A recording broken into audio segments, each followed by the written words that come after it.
The Hollow Man in a small, isolated village nestled deep within a misty valley. There was a legend about a figure known only as the Hollow Man. The villagers spoke of him in hushed tones, warning their children not to wander too far into the woods after dark.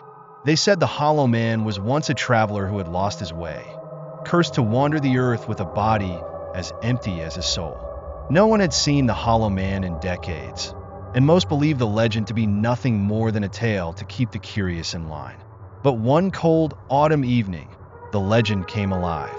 Mara, a young woman new to the village, had always been fascinated by the stories of a Hollow Man. She had moved to the valley to escape the chaos of the city, seeking peace and solitude. But the eerie tales of the village intrigued her, and she found herself drawn to the woods despite the warnings. One evening, as the sun dipped below the horizon and the mist began to rise, Mara decided to take a walk through the forest.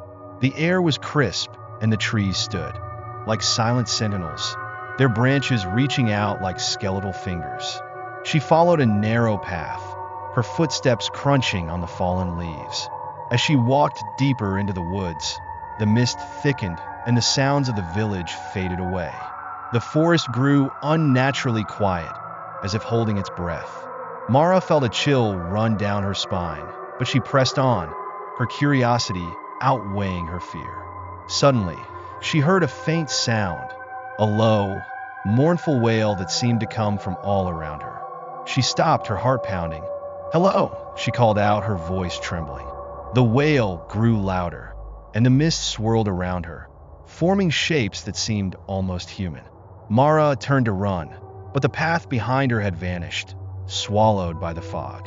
"Who's there?" she demanded, her voice shaking. From the mist emerged a figure, a tall, gaunt man with hollow eyes and a face as pale as death. His clothes were tattered, and his body seemed to shimmer, as if he were not entirely solid. Mara stumbled back, her breath catching in her throat.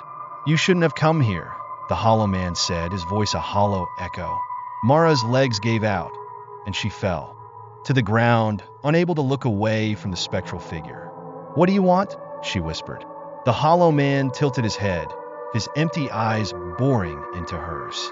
"I want what you have, your warmth, your life. I am empty, and I must fill the void."